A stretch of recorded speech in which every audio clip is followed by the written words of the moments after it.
सायलीची कपड्याची बॅग घेतली असतात. अर्जुन चैतन्यला म्हणतो, मिसेस सायली इथेच असतील ना? त्यावर चैतन्य म्हणतो, हो त्या कुसुमताईकडेच असतील, दुसरीकडे कुठे पर्याय असेल त्यांना. आता कुसुम ही सायलीला उठवण्याचा प्रयत्न करत असते. तिने दिवसभर काहीही न खाल्ल्यामुळे तिला चक्कर आलेली असते. कुसुम उठून पाणी आणते. आता इकडे अर्जुन हा जाता जाता थांबतो. त्याला कल्पनाचे बोललेले आठवत असते. त्यावर चैतन्य हा अर्जुनला म्हणतो, नाही अर्जुन, आता थांबायचे नाही, आज जायचे आणि सायली वहिनीला सर्व खरे सांगायचे. चल म्हणतो. इकडे आता कुसुमने पाणी आणलेले असते. ती सायलीच्या चेहऱ्यावर पाणी मारत तिला उठवत असते. अर्जुनला चालत असताना कल्पनाने उधळलेले कॉन्ट्रॅक्ट मॅरेजचे पेपर दिसत असतात. कल्पनाने सायलीला घराबाहेर काढलेले आठवू लागते. पूर्ण आजीने म्हणलेले असते. लग्नाचा करार आठवत असते. रविराज म्हणत असलेले आठवत असते. ह्या दोघांनी आपल्या स्वार्थासाठी केलेले लग्न. अर्जुन आणि मधुभाऊची केस घ्यायची आणि सायलीने अर्जुन बरोबर लग्न करायचे. पूर्ण आजी म्हणत असते, तर वडिलांनी मुलीवर जरीशीही खैर केली असती तर मुलीमध्ये थोडा तरी सभ्यपणा आला असता. अर्जुन आणि चैतन्य हे कुसुमच्या घराबाहेर थांबतात. इकडे ही सायली म्हणून सायलीला उठवण्यात ते. दुसरीकडे सुमन ही प्रियाला म्हणत असते, तन्वी, तुझा तिकडं घराने इतका अपमान केला आहे तरीही तू त्या घराची काळजी करत आहेस. त्यावर प्रिया उठते आणि सुमनला म्हणते, अगं सुमन काकी, ते पण आपलेच लोक आहेत ना, आपल्या माणसात कुठे आलाय मान अपमान. उलट मला वाईट वाटते की तिथे सर्व दुःखात आहेत, मी इकडे बसून काहीच करू शकत नाही. त्यावर नागराज म्हणतो, तुला एवढे वाटतंय तर मग जा मग तिकडे. त्यावर सुमन ही नागराजला म्हणते, आहो एकदा आली जाऊन परत परत कसे जायचे. त्यावर नागराज म्हणतो, मग तू राहायला जा ना तिकडे. हे कसे तन्वीचे घर आहे, ते पण तन्वीचे घर आहे ना.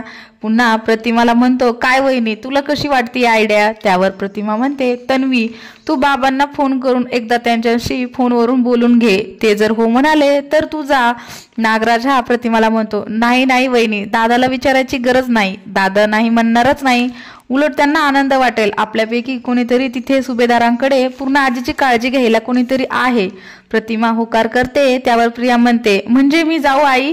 त्यावर ती ठीक आहे अशी मान हलवते. इकडे आता अर्जुन हा कुसुमच्या घराच्या दार वाजवतो. कुसुम ही सायलीला उठवत असते. अर्जुन हा मिसेस सायली करत असतो. तो त्यांना दार उघडण्यास सांगत असतो. अर्जुनचा आवाज ऐकताच सायलीला जाग येते. ती म्हणते, अर्जुन सर जोरात म्हणतो, मिसेस सायली, दार उघडा ना. हे ऐकता सायली जाग्यावरून उठून बसते. कुसुम तिला उठवण्यास मदत करत असते. कुसुमला म्हणत असते, अर्जुन सर आहेत दाराबाहेर. त्यावर कुसुम तिला समजावत असते, कोणीही नाही बाहेर. त्यावर सायली म्हणते, नाही, ते दाराबाहेर उभे आहेत आणि दाराकडे जात असते. ती दाराजवळ गेल्यानंतर थांबते. तिला अर्जुन सर आले आहेत असे वाटत असते. अर्जुनला पण सायली दारापाठीमागे उभी आहे असे वाटत असते. सायली ही दार उघडणारच त्याचवेळी सायलीला मधुभाऊचे शब्द आठवतात. मधुभाऊने सायलीला वॉर्निंग दिलेली असते, तू अर्जुनशी भेटलीस किंवा बोललीस तर माझे मेलेले तोंड पाहशील. ती दार न उघडताच थांबते, रडू लागते. कुसुम ही म्हणते, मधुभाऊच्या आज्ञात अडकलीस ना. त्यावर सायली हो म्हणते. तू तरी मधुभाऊची आज्ञा मोडणार आहेस का. सायली एका ठिकाणी भिंतीला पाठ लावून खाली बसते. त्यानंतर कुसुम ही दार उघडते. दार उघडताच अर्जुन आणि कुसुमताई, मिसेस सायली कशा आहेत. कुसुम मान डोलवत ठीक आहे असे म्हणते. त्यावर सांगा ना कशा आहेत, मला त्यांना महत्वाचे बोलायचे आहे. त्यावर मिसेस सायलीना बोलवा ना, मी कधीपासून फोन करत आहे पण त्या माझा फोन सुद्धा घेत नाहीत. नंतर त्यांनी फोन स्विच ऑफ केला. त्या ठीक आहेत ना, त्यांना काही झाले तर नाही ना. तो म्हणत असतो, प्लीज त्यांना बाहेर बोलवा ना, मला त्यांना महत्वाचे बोलायचे आहे प्लीज. त्यावर कुसुम ही अर्जुनला म्हणत असते, तू जा. त्यावर अर्जुन म्हणतो, का, मी त्यांच्याशी बोलल्याशिवाय इथून जाणार नाही, तुम्ही त्यांना बाहेर बोलवा. त्यावर कुसुम ही म्हणते, मी तिला बोलवू शकत नाही आणि जाण्यास सांगते. अर्जुन म्हणतो, नाही बोलवू शकत म्हणजे. आज सायली रडत असते. कुसुमला म्हणतो, कुसुमताई, आम्ही सायली वहिनीची बॅग देण्यासाठी आलो होतो, त्यांची गैरसोय होऊ नये म्हणून.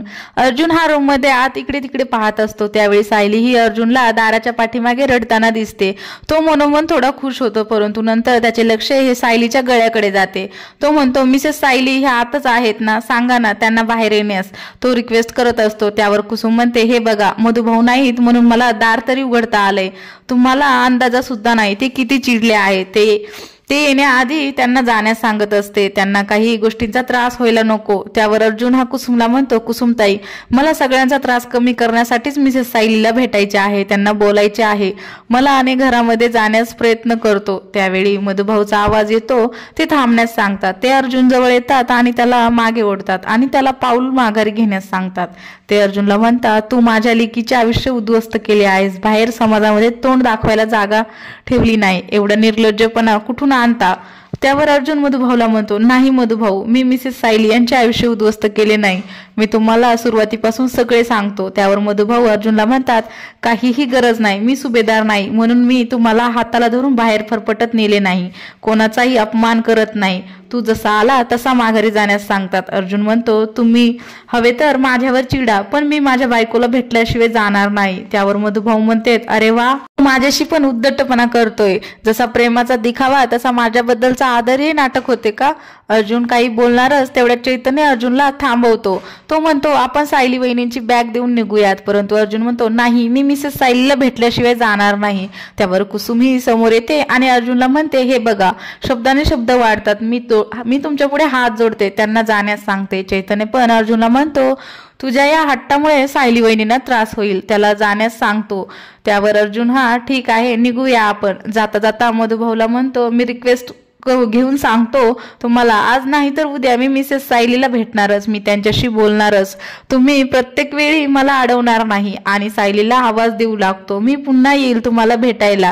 हातातील बॅग हे मधुभाऊच्या हातात देतो आणि तिथून निघून जातो। अर्जुन गेल्यानंतर सायली ही अर्जुनला खिडकीतून पाहण्याचा प्रयत्न करत असते। अर्जुन गेल्यानंतर मधुभाऊ अर्जुनने दिलेली बॅग ही रूम मध्ये पलंगावर टाकतात आणि तेथून निघून जातात।